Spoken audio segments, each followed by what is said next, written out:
than others. We're all familiar with the stories of surfers being attacked because they look like seals from below. And we know that a splashing motion can attract sharks, thinking it's a struggling or injured animal. Aside from the obvious, there's new research that is still taking place to suggest some other triggers for shark attacks, such as blood in the water, or more strangely, human urine. This may explain why 7-year-old Alysha Webster was attacked while swimming in New Zealand. The event has certainly sparked some controversy regarding why some sharks attack humans.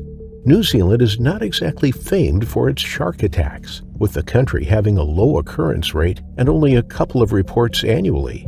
That being said, there are over 70 shark species that inhabit their waters, including the infamously dangerous great white shark, which may convince some people to stay out of the water altogether. For others, the ocean offers an escape. Sailors in particular love to make the most of their time on the open ocean. The Webster family were avid sailors who, in 2005, decided to take their yacht to Malakula so that they could have some time away from home on the boat. They shared the yacht with the Morecambe family, who they had a common love for sailing with. They had borrowed each other's boats in the past, but recently had decided that they should simply share a boat, and then they could also go on holiday together. This trip, however, was just for family, so Alysha was going to spend as much time with her parents, siblings, and grandparents as possible. As the family arrived at Malakula with their yacht, they were immediately disappointed by the weather, which was particularly cloudy and gave the island a gloomy look. They landed on the shore and were immediately greeted by Le Pen Tillison, who was a teacher living on the island. He saw Alysha swimming in the water and warned the family that they shouldn't allow their daughter to swim in the ocean, as it was a popular area for sharks. He explained that many fishing boats regularly came to stop in this area, which attracted the attention of sharks who wanted an easy meal. As a result, he never let his children swim in the sea. There were various freshwater places nearby that would be much safer, and so Le Pen suggested that the family move away from the beach in search of these areas. They agreed that they would want to keep their daughter safe, and so moved inland to have lunch away from the water's edge. However, once they were finished eating, the family returned to the water despite the warnings. Le Pen came back to the family to warn them once again of the dangers that the sharks would pose to them. They told Alysha to get out of the water again, but this time seemed annoyed with Le Pen's interruptions and hoped that they would be left alone if they complied with his warnings. Satisfied that they understood the dangers, Le Pen returned to his home and continued with his day, leaving the family to relax on the beach. However, the family would soon make a devastating mistake, which would cost little Alysha her life. After Le Pen was out of sight, Grant and Cherie Webster told their daughter that she could return to the water, as they were convinced that Le Pen was exaggerating. There were plenty of other local children that were playing in the water, so why should their daughter be excluded after they sailed all the way here? They sat on the shore as they watched their daughter paddle in the shallows, happy that they had raised such a water-confident child. She loudly announced to them that she needed to pee, and they assured her that it was okay if she peed in the ocean. That's where it would end up eventually anyways. They kept an eye on her, but trusted that she was fine. She was used to the water after all.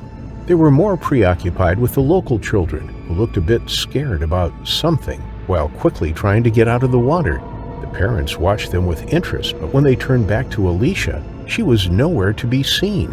How was that possible? They had only looked away for a second, and she was only a few meters into the water, barely deep enough to reach her stomach. As they scanned the water for any sign of her, she burst through the water and back to the surface screaming. Alysha's father, Grant, leapt into action and sprinted towards his screaming daughter. He pulled her out of the water and laid her on the sand, desperately trying to stop the blood that was pouring from her leg. Everyone was panicking. The children were running from the water in fear, trying to escape the blood that was gradually turning the shoreline red. Alysha had been attacked by a shark. That much was clear, but her parents still couldn't figure out the details of the attack. They hadn't even seen the shark that had grabbed her. All that mattered at this point was to try and save their daughter. Her left leg had been completely severed at the thigh, along with several bite wounds across her entire left side. She was bleeding profusely and growing colder with every second, so they knew they didn't have much time. Grant picked her up, and together, the parents used a dinghy from their yacht to take Alysha back to the mainland. Once they arrived at the shore, they flagged down a lorry and begged the driver to take them to a hospital. Upon seeing the pale and motionless child presented to him, the driver took them to the closest hospital, 30 minutes away. Unfortunately, after arriving at the hospital nearly an hour later, Alysha was pronounced dead on arrival. There was nothing to be done. Her family was beside themselves with grief and blamed themselves for not heeding the advice of Le Pen, who told them of the dangers that hid beneath the waves. If only they had listened. After it was announced that the child had died, the locals were heartbroken. They tried to identify the shark that was responsible for the attack, but no one had been able to see the attack except Alysha, so there was no way to know the species.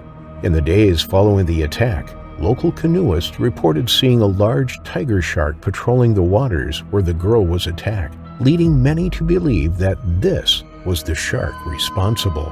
Although possible, a great white shark was also spotted just 2 days before the accident, so we will most likely never know. Her body was quickly returned home with her family so that they were able to pay their respects and remember their child as the happy, carefree child that she was, rather than the horrific way in which she died. Despite these details, we still don't know one of the most important details. Why did the mystery shark attack little Alysha to begin with? There is one theory that is widely debated that is relevant to this case in particular. Are sharks attracted to human urine, and could this be a cause for an attack?